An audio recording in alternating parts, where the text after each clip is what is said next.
Contrast uncut, yeah, you know that's us. Where we only speak the real and the real rock with us. Where we motivate the people and politic on success. Oh no, we ain't DJ Khaled, but they swearing we the best.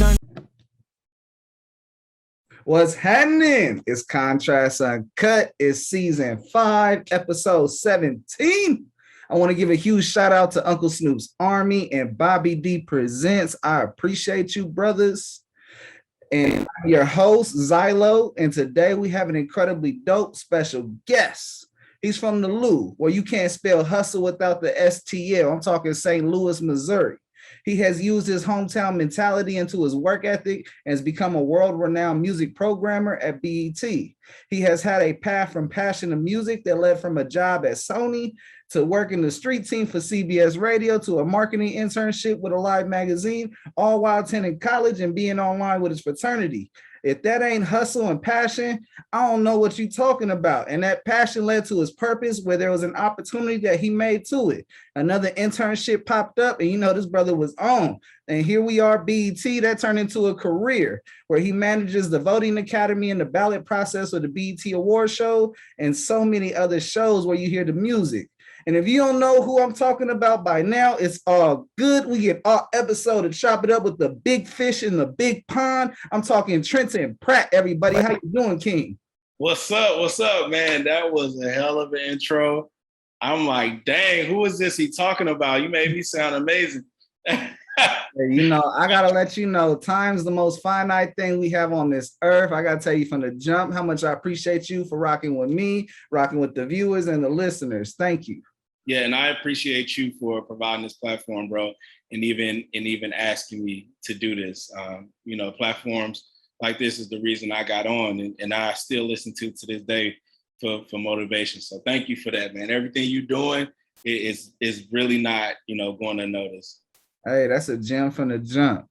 And, as he started with a gem, I got to know, brother, what's a normal 24 hours for you? Normal 24 hours through the work week, or I know there's no normal 24. It's like zero, like no normal process, man. Like I would say what I try to do as of late is make sure when I wake up in the morning that I don't go directly to that email. That's the first thing. I definitely wake up, check my phone, got to make sure your people are good. But I don't necessarily go to my email. And from there, after the shower situation, we getting right into the swing of things. So a normal day for me is definitely starting off with music, going through those emails, just trying to find those gems, support the emerging artists, support the superstars, and any other way I can. And then my day kind of pivots to working on awards, because we're heavily in the award show season right now.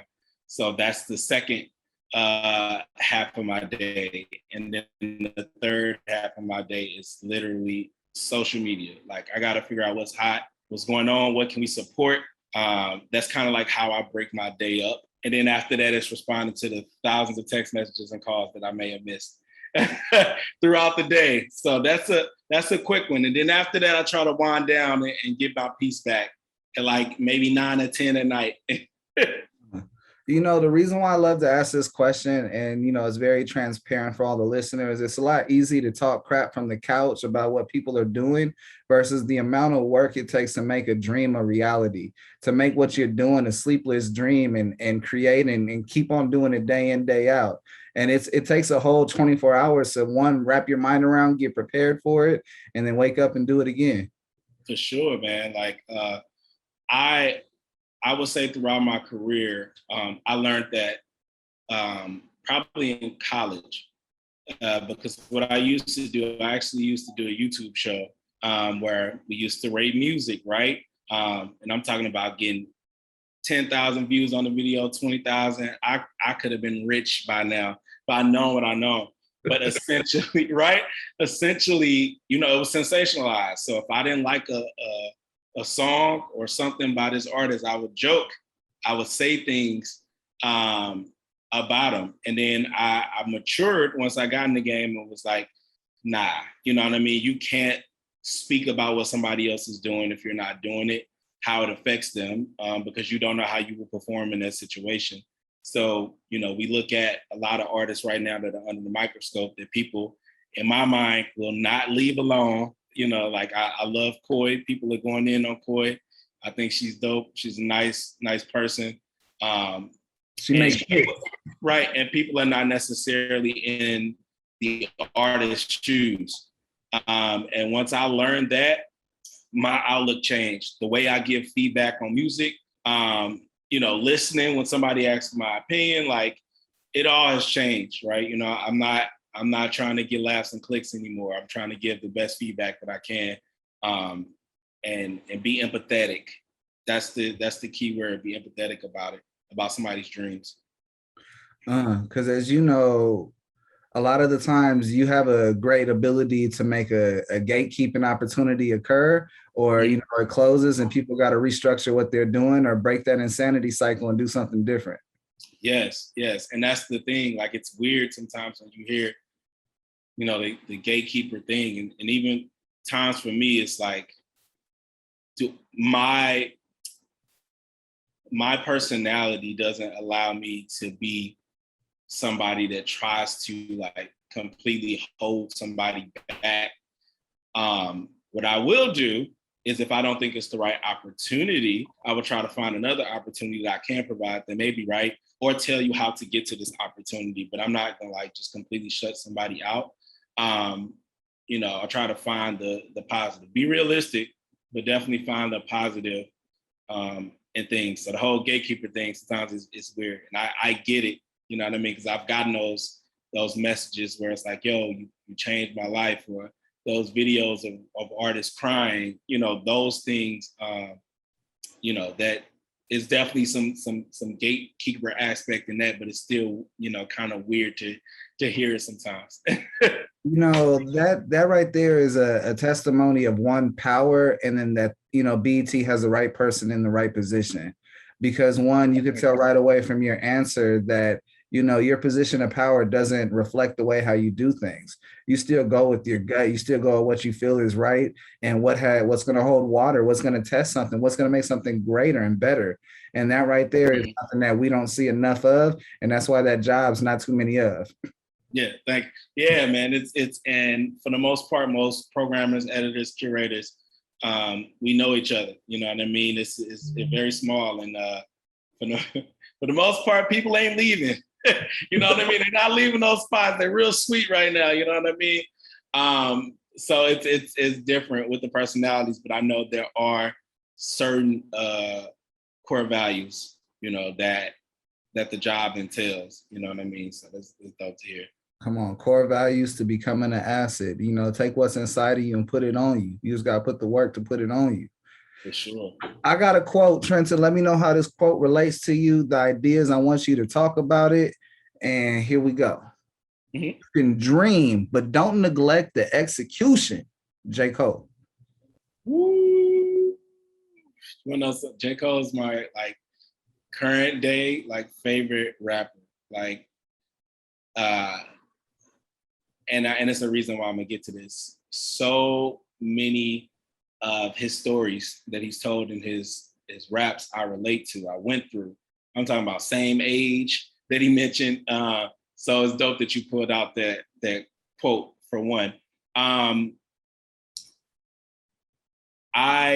definitely have went through that phase, right? Like when I was younger, I used to be like, there's nothing wrong with dreaming. There's nothing wrong with dreaming.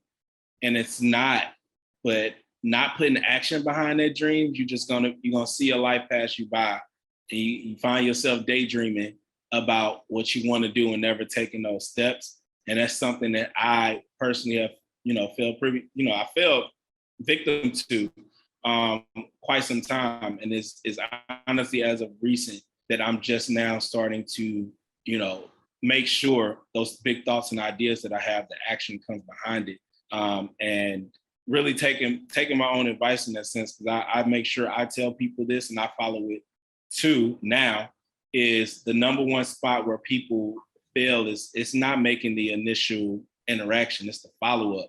And whatever it is, you may walk up and see me, you may walk up and see somebody else that you want to build with. You get that contact, you're like, yeah, I'm gonna shoot you the music, I'm gonna shoot you a video, or yeah, I'm gonna invite you to the studio. And you see them 3 months later and they're like, oh, I ain't forget, I still gotta, I'm going about my day, I'm going about my job. You know what I'm saying? I'm doing what I have to do. You didn't follow up, you know what I mean? So whenever you're ready, I may still be here, I may not, but it's the follow-up that counts. And that's what people really pay attention to. Like throughout my career, just being proactive and following up, you know, about the things that you want, that takes you a long way. You know, they say it all the time, like out of sight, out of mind. You know what I mean? When opportunities come up, and if that person ain't thinking about you because they ain't talked to you in months or however long, you can't be mad at that. You know what I mean? Because at the same time, where you're not following up is somebody that is. And 9 times out of 10, they may get that opportunity. You know, I think about what I tell people sometimes, like sometimes you get opportunities just off your hustle. You know, the other stuff may not be there, but they're like, you know what? I'm gonna give this person a shot. Like they want it, they going after it, give them a shot, see what they do with it. So dreaming without action, you're gonna be daydreaming. It's not gonna get you to where you want to be. So you definitely got to put it in there, and find you somebody that you look up to that can advocate for you, a mentor, whatever the case may be, and watch how they move and try to emulate it. You know, so that's another. Come on, prayer without hard work is dead. You know, the biggest gem you just said out of there, and it's just what I just said reiterates to the quote, but the biggest gem you said in there is follow up. Follow up, follow up. Follow up is an easier word to say, be consistent. You know, if you want something, you know, and people are very busy and you got all these things going on, what's going to make your name go to the top of the pack? What's going to make your name float out of the bottom and go somewhere other than the trash? It's going to take what you do with your relationship and how you follow up and how you treat somebody. Everyone's busy. People got families. People got this, they got that. And it's like, what are you going to do to make yourself be more of an asset than, an asshole? And, you know, both of those, everyone has those capabilities. Everyone got an asshole and everyone has something they can do to become an asset. But it's like, what are you going to be viewed as? What are you going to be left with in when they see your name? You know, it takes 6 times to be seen before someone recognizes you from an outside setting. And that right there is something to stick in. Most artists won't go to a listening party. Most artists won't go to a networking opportunity. A lot of people will either talk about it instead of do it. And when I see this quote, you can dream, but don't neglect the execution. It says the same thing that your career has always told you. If I put the work in, I'll be received and I'll get somewhere from the work. It's the same thing. If you do something bad, your ass will have something bad happen, you know. Actions, consequences, repercussions. And it works the same way in a positive light and make them dream become a reality. Talking about the music and film game, did the game choose you or did you choose the game? Game chose me. Why? Me. It's a little bit of both, actually. And the reason why I'm saying that is when I was little, and I say this a lot, anybody that ever heard me speak, like, I say I consider myself a music industry kid. Like, no family, no ties. St. Louis was not a music city. When I tell you, I thought about this game day and night as a child, like not getting out the car, because in the 90s, once you open that door, even probably still now, we don't drive cars up here, but like you open that door, that song goes off the radio. You know what I'm saying? You watch their award show performance. If you don't tape that on VHS, you ain't gonna never see it again. You know what I'm saying? Like it's certain things that I've been obsessed with. These names, like hearing when you're little, the Tommy Mottolas, like the Irv, the Dames, the Smokey Robinson, whatever. I knew these names as well as I knew the artists. So I've always been about that.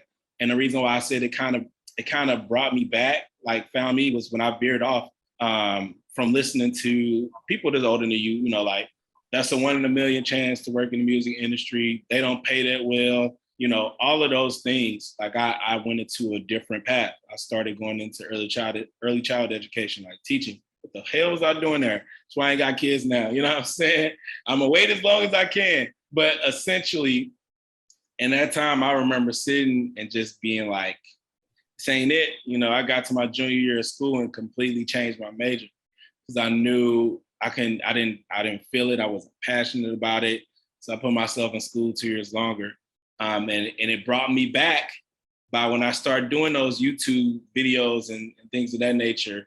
And eventually I was like, nah, this is what I want to do. I changed my major, applied for jobs, and got into the game. And it's something that just hasn't left. It's always small things like, you know, meeting somebody at a music industry event and, you know, not seeing them for a while. And I see them again as something that's like not even related to music. And I just keep seeing people. I'm like, yo, this is a sign. You know what I mean? This is a sign. Go over there, talk to this person, blah, blah, blah. And those are ways that I actually got into the game from those encounters of like, yo, this person keeps popping up for a reason. Like, why are you at the same McDonald's as me at the same time? You know what I'm saying? Like certain things like that you have to like pay attention to, man. And I thank God, you know what I mean? And not to put anybody's religion on, not to put religion on anybody, but essentially whoever you believe in, like I thank God, you know, for me, for showing me those signs and you know, giving me chances. You know what I mean? And that's one thing I do. Like, you're not gonna always be right when you get in the game. Like, you know what I'm saying? You're gonna be raw. You're gonna need to be molded. And there were times where I was given chances where I thought it was over, where I thought I missed my opportunities, and they came back around. And I'm like, you know, that's really a blessing. So always wanted the game and then found me.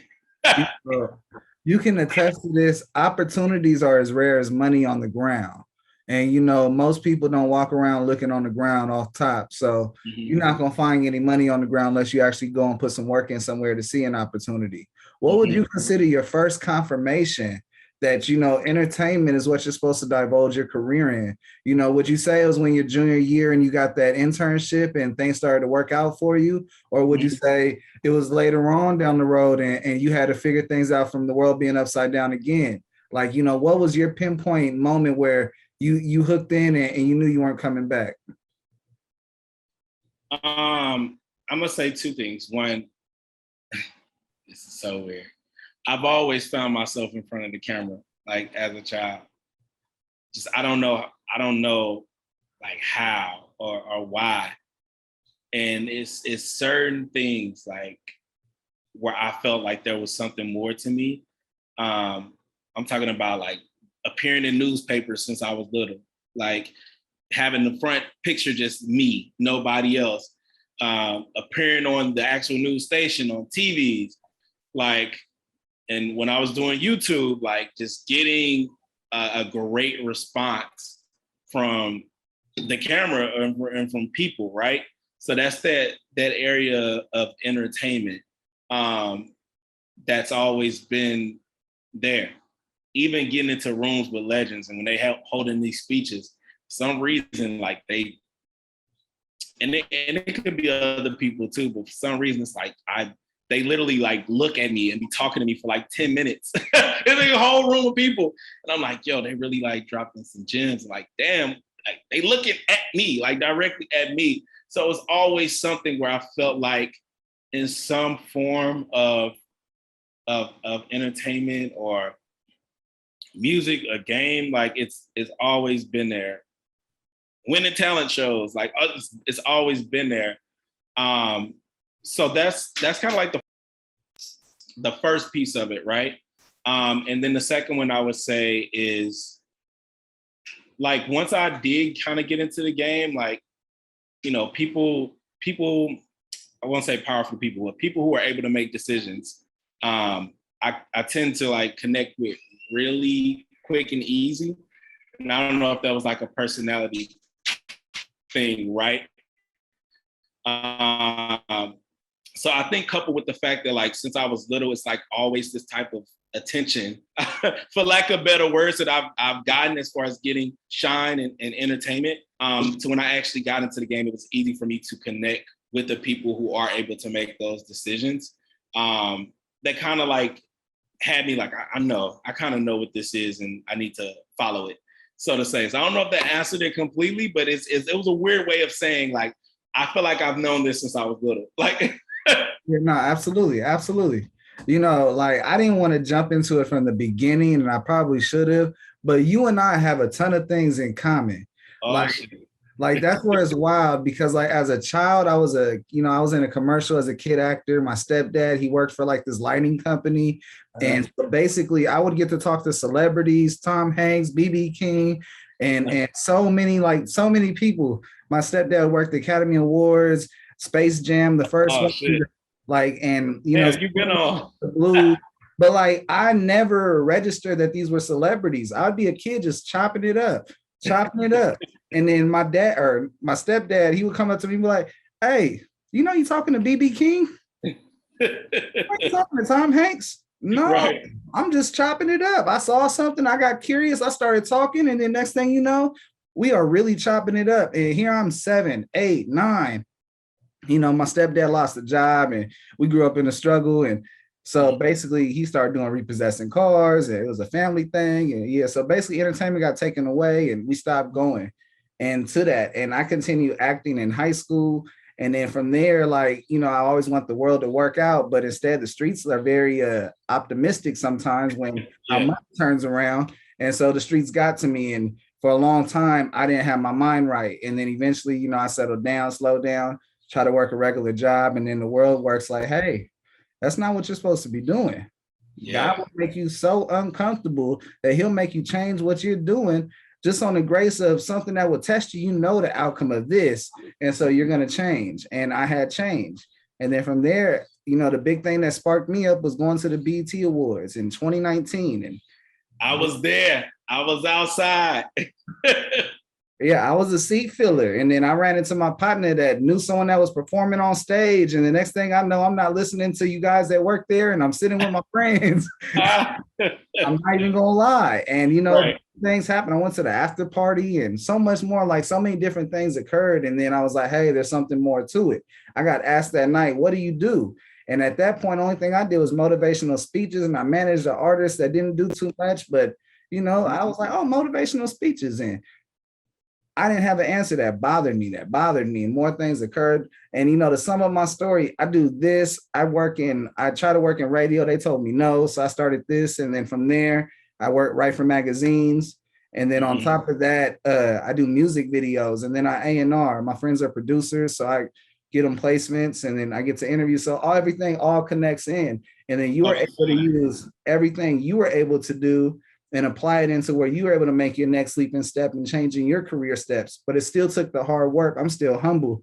I still get it out the bottom. Like I'll still be a PA, even though I produce, and, I'll do whatever it takes because I'm all about pushing the pile. Whether you're at the bottom or the top, that pile won't be moved unless you put the work in. For sure.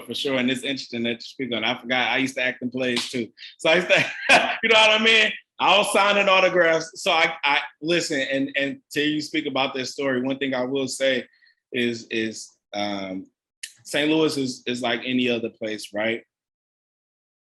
You can easily be on the right path, and then there's something right there that can steer you away. And I would say, luckily, I was able to stay on the straight and narrow, and it was there.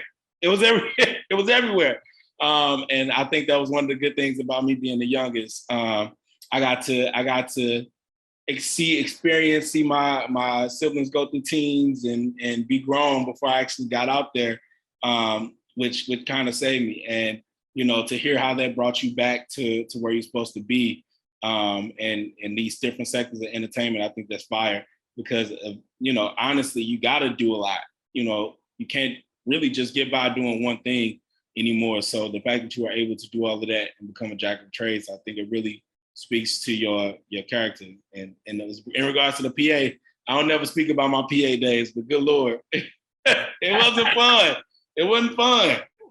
I went through the trenches too. Oh yeah, it definitely makes you a man in the film industry. For sure. Speaking of St. Louis, I've been in the Loop and only in the airport. I remember landing, I saw the big Gateway Arch and it stuck with me. And, you spoke a little bit about it. What can you say the St. Louis atmosphere had influenced on you and your upbringing to the role you play today and how you taste make? Oh man, it's a couple things, right? I always say this. St. Louis taught me how to hustle. It taught me to hustle, period. That stuff that you mentioned in the intro, like, no, dead ass. I was working like 3 or 4 internships at the same time, going to school, my fraternity, I'm saying all of that at the same time. I'm talking about going to sleep at 6, maybe, and then going to class, getting up at like 9 to go to class at 10. Like it was definitely that. And New York taught me how to network. So all the experience that I got in St. Louis, meeting different people, like most of my jobs in St. Louis definitely included me working outside of my culture. When I was at CBS Radio, it was top 40 in adult contemporary, so whereas I'm at HBCU. So, we over here listening to, K-Camp or something. And then I go right on in here listening to Pink at work to do my job. It definitely taught me a balance, right? And that's what one of my managers told me earlier. It's like, it was she, actually, let me give her credit. She was like, don't just bar yourself to one genre, right? And all of that to say, like, my hustle has kind of got me to where I was work-wise. When it comes to curation and tastemaking, I've definitely been involved in more than just hip hop, rap, pop. You know what I mean? I gotta know it all. You know what I mean? And listen to it all, because I think, despite what genre you specialize in, a good song is a good song. It don't matter. You know what I'm saying? It don't matter what genre it is. It's a good song. It's a good song. You should be able to tell that, being the curator. So I would say the experience of personal and professional kind of like helped to mold kind of like where I am now. One thing I do want to give you a round of applause for is for the simple fact that as great as you are becoming in your hometown, you did not allow the local surrounding to be your limit to your complexities. You didn't allow that you're small. I mean, you're in a big town, a big city, but you didn't allow that to basically reach your ceiling of complexity. You didn't reach your limitation because this is all I want. You wanted more. And that is a testimony of where, dreams become a reality. For sure, man. And I remember, and this may be so small to people, but to what my environment was, growing up and just from the school district and whatever. I remember I took my first plane ride at 21 years old, right? And it was for Sony. And I was just so amazed. It was so surreal for me to get out of the city. Like, people don't really leave. You know what I mean? So for me to get on a plane, me to step foot, me to get in New York, me to look up and see the big buildings, I get chills thinking about it, because I know there's so many people, so many of my peers that they didn't leave. Circumstances kept them there. They never got out. And then some of them just now taking their first plane ride in the late 20s or early 30s. Where, that should be something that we're all afforded to see the world. We all have, I don't know if we all have, but I know I have it. When I'm up in a plane and I look down and see mountains, I'm like, God damn, we ain't shit. Look how big the earth is. We are tiny fucking specks. Like, I hate to get, so all of this shit that we make such a big deal out of, like, in the grand scheme of things, like, yo, it's 6.7 billion people in the world. You know what I mean? Like, that are not as fortunate as you to be on this plane and to make it out. So, I every day, like, I have to sometimes sit down and be like, you made it out. Like, you need to give yourself credit for making it out, because everybody didn't make it. And you could have very well been a part of that circumstance, a part of that statistic or whatever you want to call it. Because I've made mistakes that I will never speak on, you know what I'm saying? That could have kept me there. You know what I mean? Lifelong mistakes, you know, and I made it out. So that's favor, that's blessings to be able to make it out. And I will say this, I ain't never leaving St. Louis. That accent ain't going nowhere. That damn phone number is still the same. I love my city no matter where I go. You know what I mean? But I'm happy that I made it out. I got to see the world. I got to see things different. So that's definitely something I hold near and dear to my heart. Come on, you got to see the bigger picture, and then you got to paint St. Louis everywhere you go. For sure, man. It's everywhere. Come on. It's St. Louis. Like for me, I was born in LA, and then I was moved back and forth LA and Bakersfield, and then I basically spent a lot of time as soon as I became 18 in LA. Like basically I didn't finish school.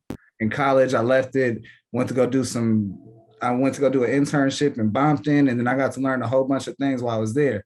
And something that was most fascinating to me is that people in Bompton, South Central never go to Westwood, never go to Beverly Hills, never know what the Valley is. And when I heard that, and it's a reality, it just puts it right back in your mind that people only know their surroundings, and past this hood is whoop-de-whoop territory, and I'm not going past there. And it's there. Yeah, and I was gonna say, even on our side, it's not as prevalent as rivals. Sometimes it's just circumstances. We got that here too, but essentially, like, it's just like this all that's your corner store that you go to get your groceries, laundromat right there, Popeyes. I'm just saying, any random restaurant. Like, that shit is all up in there. You ain't got no car. The only time you may travel is to do stuff you have to do, like get your car registered. And they got one of those in the hood. You know what I'm saying? You don't have to go. You don't have to go out to the county to get those things done. Like, you know what I mean? Sometimes it's all people know. And luckily, again, like, even talking about it is weird, but like that I was fortunate enough to experience different things in my youth, and what I've experienced in my adulthood. Like, I'm trying to make sure the people under me, nieces and nephews, and even anybody else in my family experience and see something different, because it is more out there. And I'm tasking myself to share more. For a long time, I struggled with what to share on social media, what parts of your life. You don't want to come off braggadocious or whatever the case may be, but I think there's a way to do it to where it's still inspirational. Like, I want people to know that it's more out there, because you can get trapped. And I talk to my best friends about it all the time. Like, I didn't recognize our school district was as bad as it was because I got used to it. From third grade till I graduated, that's what I knew. And then once you get older and you get out, you're like, oh, damn, that shit went right. That went right. You know what I'm saying? Hey, I didn't realize my high school didn't prepare me until I got to college, and I was like, this shit hard. It was for me, it has never been an instance of, it's learning hard. It's always been applying myself. I've always been stubborn in that instance to not doing something that I don't want to do. Like, I didn't get my first 40 hours a week job until I was 24. You know what I'm saying? Actually, take that back. I didn't get my first full-time job after I quit one job at like 19. I was working at White Castle. And everything I did up until that point was half-time. It was part-time, because I was like, I'm not getting another job until it's in the industry, until it's what I want to do. So I definitely could have had jobs in insurance companies or whatever the case may be, been making benefits. I didn't really get to that point until I was 24. And that's kind of what it was. You know, as we talking about reflection and we reflect on St. Louis, we reflect on the upbringing, you know, from the beginning of your journey as an intern to now, you know, music programming at BET, how much do you reflect on your growth and the process? Now a lot. This is the first time I would say I shared this with anybody else outside of maybe like 2 or 3 or 4 people, right? Like a month ago, I went on like a sabbatical at the West Coast. It was like my first real vacation where I tried to take as much time off. Like, I went to Seattle, I went to San Francisco. I got to sit with myself. For the most part, it was a solo trip. I knew people in Seattle, I knew people in San Francisco. I got to sit with myself. And I got to look at what I've gone through, what I've overcome, where I want to go, and what I want to do. How do I want to grow? What can I enhance about myself? Because life is all about constant growth for me. Right. And that was the first time in a long time where I was like, I started to give myself credit, because when you got your head down, you just working. And nobody ever really knows your full story except you. So that was the first time where I was like, yo, what I said earlier was like, you made it out.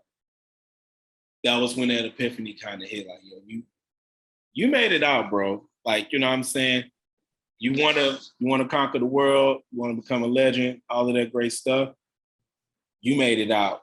Like, give yourself credit. All of that stuff, yeah, all of that stuff paid off.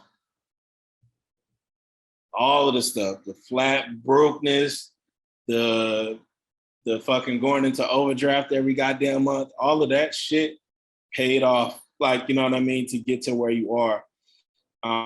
So that was the first time that I really like reflected, and kind of like recognized where I am in my journey. And now I feel like I'm able to get back to where I was headed. You know what I mean? I needed that break, needed a little break.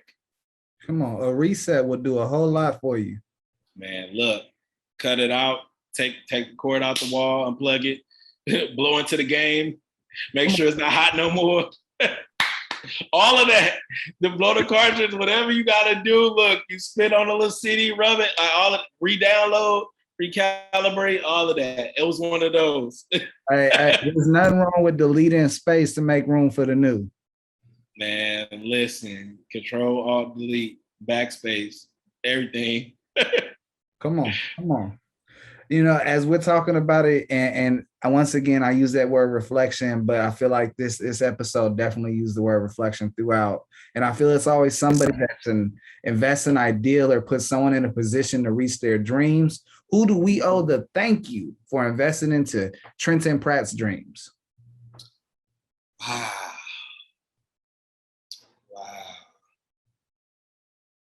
I'm gonna do it. I'm gonna name some names, right? And the reason why I was thinking about, should I really do this? Is because early on in my career, I remember one time I went into a room and I was name dropping, and it was like, stop, don't do that.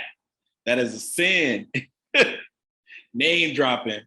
So it always steered away. But a few people that I'm going to mention that helped me get to this point in life is definitely start off Yomi, Max. Yomi and Max definitely, and I'll say Tiana as well for what she's done. Frank DeSico, definitely Frank is a legend.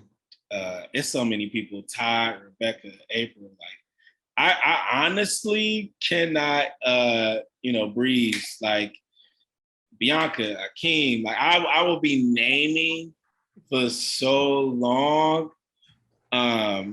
And that's career wise. And obviously personal, it's family and friends first and foremost. But I have so many people to thank, dog, because I am literally I try to be a sponge as much as possible. So the people that I named, I really watch. I watch, and I take from them. I take from them, you know, good, bad, how to move. I get from them, you know what I mean? And the crazy thing is, like him, I wish I would start naming names. I guarantee you, when I get off of this mug, I'm going to be like, freak, I didn't say this person's name, but they are so, I wouldn't be here without those people giving me a chance and listening to me, like, and pouring into me, like, good Lord, Walter, Drew, like so many people. I'm gonna stop naming names now because like I'm about to piss somebody off. But You know, I have so many people. I'm a sponge, bro. Like shit, damn near the world like is responsible. And the reason I'm saying that, I as a child, I probably never told nobody. As a child, I used to literally like pray for every single human being on the world. I used to be like, yo, I pray everybody make it home at night. Like shit, people I didn't even know. So I think those things that were instilled in me as when I was younger, also in have definitely got me to this point. Like I don't want to let them down. You know what I'm saying? I want to move in integrity. I want me to be somebody they're proud of. That came somebody they gave a shot and that came under them that they can actually be proud of. Yeah, like my big brother Omar, like it's so many. So I'm gonna stop right there because you definitely just got me in trouble. you know what? I definitely just want to put it out there that it takes a village to see success. It's a 1% rule, and at only 1%, it only takes like one person to get in the door. Other than that, the other 99% of us, it takes a village for everything to go and click and for things to happen the way it does for you to arrive at the destination you've been trying to put work into and arrive into. So many people put the effort and say, hey, I took off. But no one gives the update that they made a U-turn and started something else. And the reality is you need to keep the consistency and trying to arrive and then take off somewhere else once you get there. For sure. And Malik don't kill me. I love Malik too. As I'm sitting here, I'm like, damn, I am like missing people. But no. What is one of your most rewarding moments so far in this game? Oh man, it's two. And those people that I spoke about earlier, in conjunction with a lot more, several other people, they gave me an opportunity. They gave me a shot. They poured information into me. The fact that I'm kind of like able to do that now, and there have been people who, so far have reached out to say thank you to me for some of the success and looks that they got. I think that is just crazy. It's wild to me. You know what I mean? That I'm able to make an impact on someone's life and someone's livelihood. That is rewarding. That is rewarding. And that's also another whole set of people that I'm gonna do my best to make sure I don't let down. You know what I mean? Like if I'm somebody that you look up to, you believe in, I want to make sure that stays the same way as I do with the people that are, that I look up to, and move in integrity like them. Like that's rewarding to me. If I can keep that, and the people that have already reached out, like that's rewarding to me. And then the second half is obviously, being able to change, artists' lives or publicists or manager, whatever opportunity that I can provide. I think those are rewarding. Being an inspiration, that's fire. I love how humble you are because you do acknowledge the fact that you change people's lives and you don't hold the key like I'm dangling it. And that I is want somebody to do that to me, man. Like I just break the cycle. I wish there was a way for everybody to be empathetic, to be more compassionate. Mm-hmm. But if that was the case, the game wouldn't be the game. Like I say sometimes, what Nick you say, you need bad guys. You need the bad guy. And I ain't playing that role. That ain't mine. You know what I'm saying? It's not me. Respect. You know, as you know, the show is powered by Snoop Dogg and Uncle Snoop's Army. I gotta know, what's your favorite Snoop Dogg memory, whether it's his music or something you've done with him in person? Snoop. This is so hard to say. Snoop has so many, like, one, he's, you know, there was something that I just saw, like, who's the most famous rapper in the world? And I'm like, it gotta be Snoop.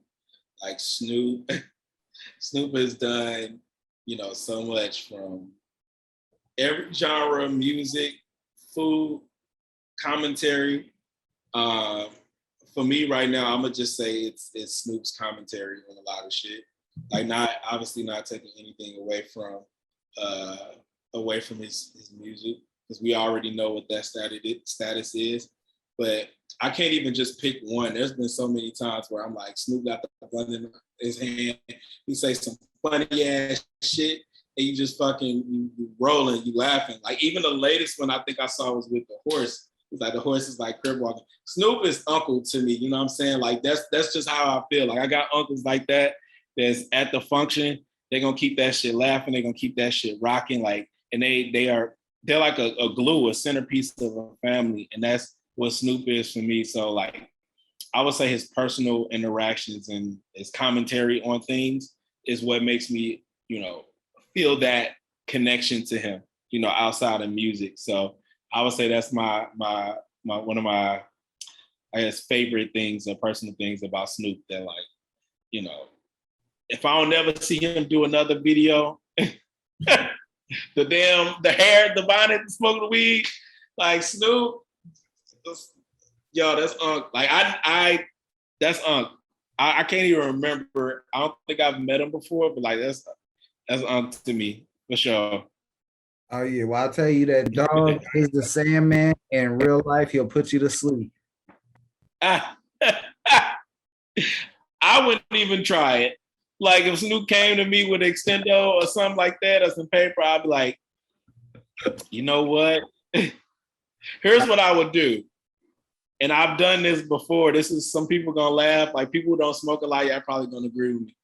If I'm in a function and they blowing it down, I'm gonna partake, right? But when it gets to be too much, I'm gonna act like I got a call. I'm like, yo, I gotta go. Like, somebody just called me and I'm gonna leave, right? And y'all can enjoy that. I'm gonna be in the Uber slump. You know what I mean? Oh, for he said that paranoia. That's probably how I would go with Snoop. I'll be there for everything else. But when it gets to be too much, I'm gonna disappear like a ninja. You ain't gonna even see me. Okay. He gonna be like, where could go? I'm out.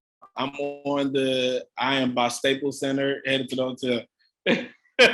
Yeah, I'm gonna tell you, Brett got paranoid off the tree and he was gone. Paranoid.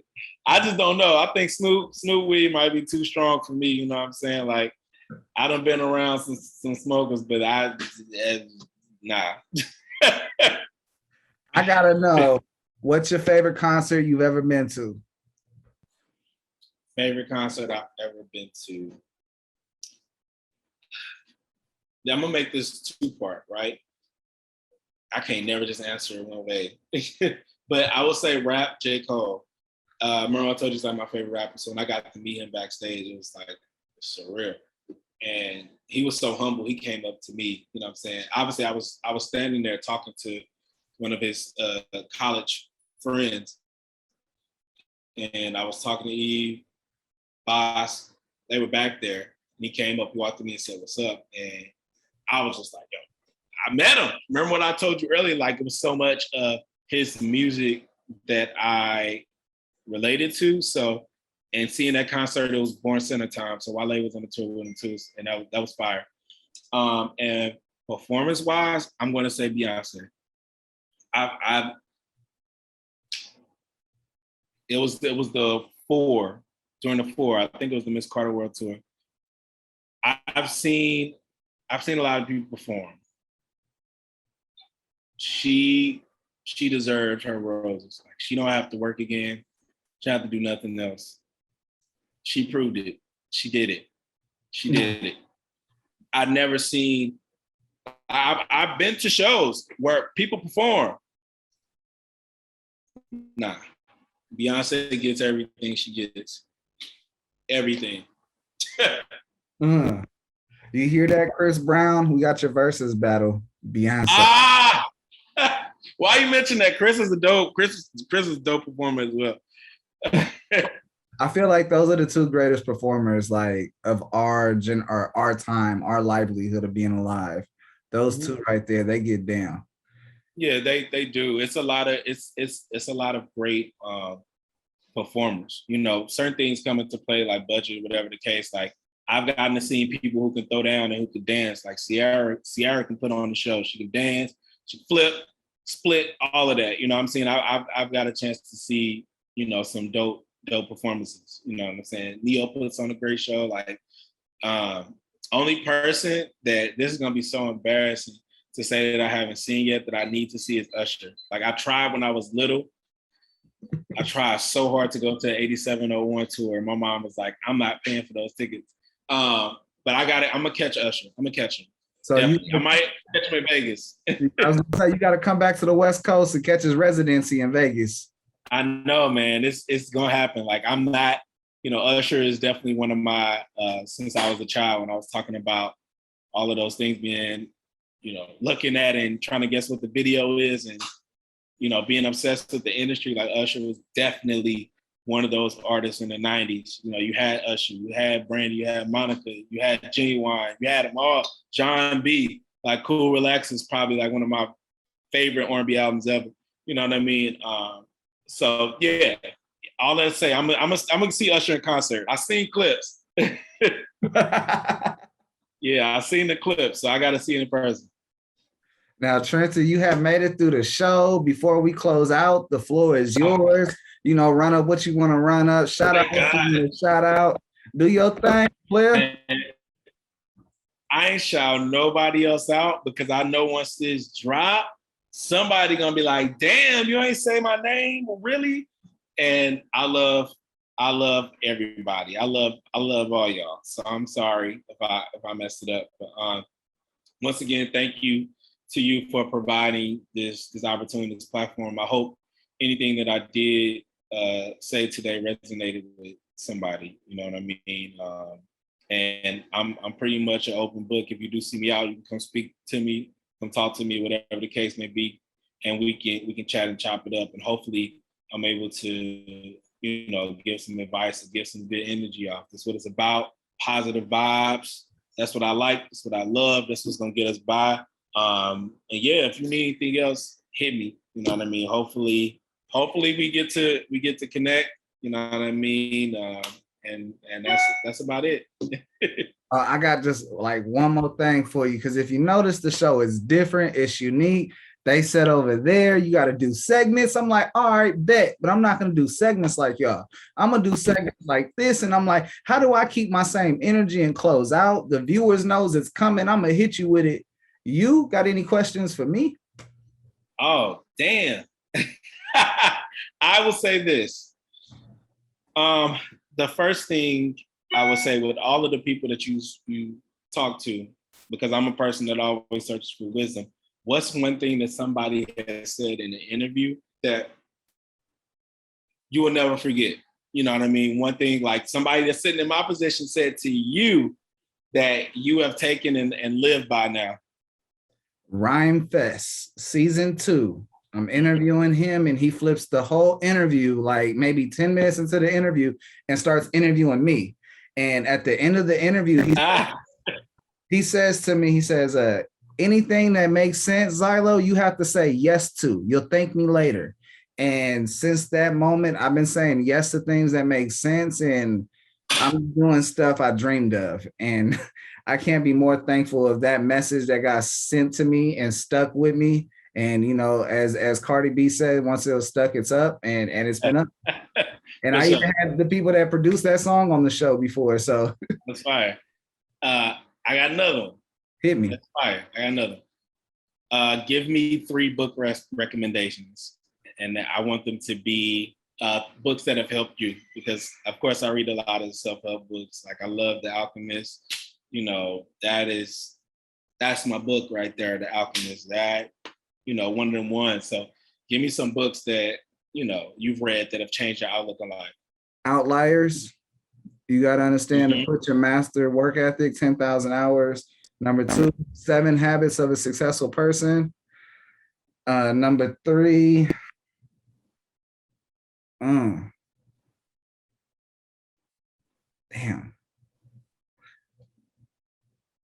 Breadcrumbs by he's a motivational speaker. It's called Breadcrumbs. I never heard of Breadcrumbs. The other two I heard. I gotta check that out then. Yeah, I feel so awful because he's gonna hurt me once he finds out I forgot his name. Look, we both gonna get beat up because of this interview. Yeah, it's actually, let me grab the book. Jeez. Listen, they about to come for me heavy. Okay. Breadcrumbs to Making It Great. Okay. Cedric Crawford. Cedric Crawford. Yes. And then I seen in one of your other interviews about your old business card. This was my business card when I used to be out there in the streets with an independent company in Bompton. Listen, I still got them in a box, man. I still got all my memories in a box in a loop. I go look at it when I go home for inspiration, just to take me back to that place. So that's funny. Absolutely. On that note, it's Contrast Uncut. It's season 5, episode 17. I want to give a huge shout out to Uncle Snoop's Army and Bobby D Presents, because I wouldn't be able to do incredibly dope shit like chop it up with Trenton Pratt about his history, and his brother let them gems fly. He let them go from the beginning to the end and so much in between. If you can't get a job after listening to this conversation, I don't know if it's working for you. And I'm gonna let that say and let that be, because it is what it is. This conversation was so powerful, it gets you off your butt and to make it something happen for yourself. And that's what this thing is all about, is filling those gaps, is crossing that bridge that you thought you couldn't get because success looked too hard. Thank you, Trenton, so much for coming on the show, bro, and just being transparent and just being a diamond in the rough right now and shining through this whole situation. For sure, man. Thank you again for inviting me on. And listen, I look forward to it when it drops. Again, if anybody need anything, hit me. I can't wait to see the next episodes, man. Like thank you again for providing this platform, man. It's going a long way. It means a lot. Come on. Oh yeah, and definitely I will hit you, bro. I got your line. All right, for sure, you do. Peace, King. Appreciate you.